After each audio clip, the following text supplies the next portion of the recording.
Okay, yeah, it is set. So, guys, today I want to take you through this unit called Manage Information Systems. Manage Information System. Remember, it is a unit that is a core competent unit in the in the new syllabus that is CBET. And before we continue, I would like us to look at the objectives, the overall objectives that a learner is supposed to understand at the end of this particular session. And first objective is that you are supposed to explain the strategic levels of organization, the strategic level of organization. Objective 2, describe the classification of the information systems. And objective 3, identify information systems processing requirements. So, having known the objectives, I would like us to go straight to the strategic level of organization. So, uh, I would like us to look at the definition of the strategic levels of organization. It is basically the level of an organization, different levels at which strategic decisions are made, and there are typically three levels of strategy. One of the level is a corporate level strategy, a business unit level strategy, and functional level strategy. And the corporate level strategy, this is the highest level of strategy, and it focuses on the overall direction of the organization. This it gives the overall view of the organization. It includes decisions about what the business has to operate in, how to allocate resources, and how to compete in the marketplace.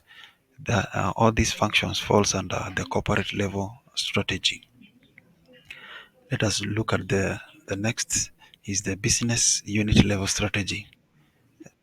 This level of strategy mainly focuses on how individual businesses within the organization will compete in their respective markets, and it includes decisions about product development, pricing, and marketing.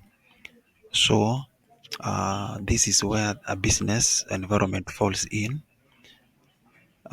whereby an entrepreneur will consider factors such as pricing and marketing falls under business unit level strategy. Then let us look at the functional level strategy. This level of strategy focuses on how different functions within the organization, such as marketing, finance, and operations, will support the business unit level strategy. So this is a functional level, the functional level within the organization. So let us look at the classification of the information systems. The classification of the information system, we have the organizational level, and under organizational level, information system is classified by the level of the organization they support. These include functional level systems, enterprise level systems, and inter-organizational systems, right? These all these systems falls under the organizational, how the organization has is organized. Remember, an organization has got different levels, right? The functional level, enterprise level, and interorganizational levels or subordinate levels. And every subordinate level uses different kind of information systems. So let us look at the mode of data processing. The information system can be classified by the way they process data. This includes transaction processing system, and a transaction processing system As you can know from the word transaction, it is basically used to perform a transaction. We have management information system, decision support system for making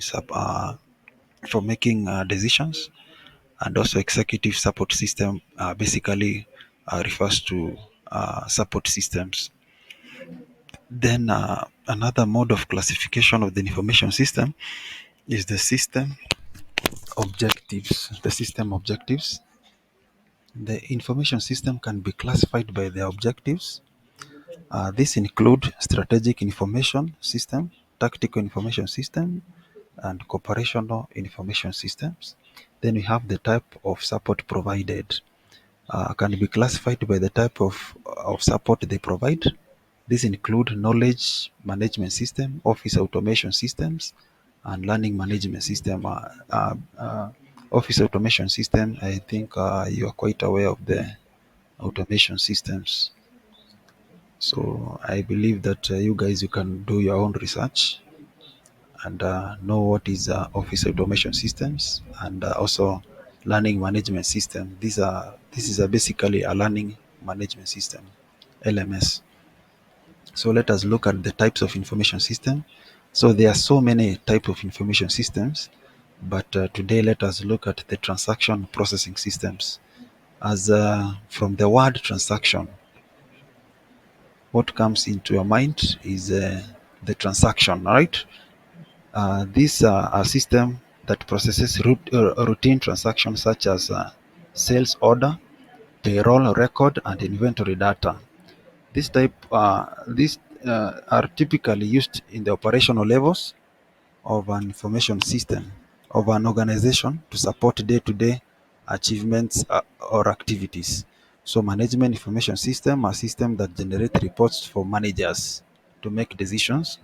Then the decision support systems are a system that help managers to make decision by providing them with the data that they require to forecast sales and also to make a very important decision that will affect the entire organization. Then the executive information system, these are systems that are used by the top level strategic members of an organization. For example, the CEOs, they can use executive information system so that they can have a strategic plan and also to make a decision that can affect the entire business enterprise of an organization. So finally, let us look at the information system processing requirements. So we have the functional requirements and non-functional requirements. Functional requirements are the functionalities of a system. So the system must allow user to create and manage account. The system allows user to deposit and withdraw money if it is a bank system. The system must allow user to transfer money from their accounts. The system must also allow user to pay their bills online, right? The system must generate a report to the users and also to the organizational managers so that they can make a decision. So these are functional requirements or the functionality of the system that you are supposed to come up with. So let us look at the non-functional requirements. Non-functional requirements, these are, for example, the system must be available, that is availability. The system must be able to handle at least 10,000 concrete users, and this of course depends with the with the objective which the system is targeting to achieve. So this is not a must, but it differs from one system to another. So the system must be secure from unauthorized access. So make sure that the system you are using has what we call data encryption and encapsulation of your data so that an authorized person cannot access them, right? For example, hackers or any other intruder. So the system must be easy to use, that is user friendliness. The system must be scalable and accommodate future growth, that is a system must provide space for future growth, or when you want to add more objectives to be achieved in your system. So you must be able to provide that space for future growth. So in a brief remarks, I'd like you guys to go through these notes I'm going to share to your respective classes. Look at the strategic levels of organization. We have already looked at the classification of information systems and so forth and so on. So you guys, I'd like to leave at that juncture, but remember there will be a cut. So be prepared, read widely, and I hope you have all understood. You can have a very nice day, guys. Thank you for your time.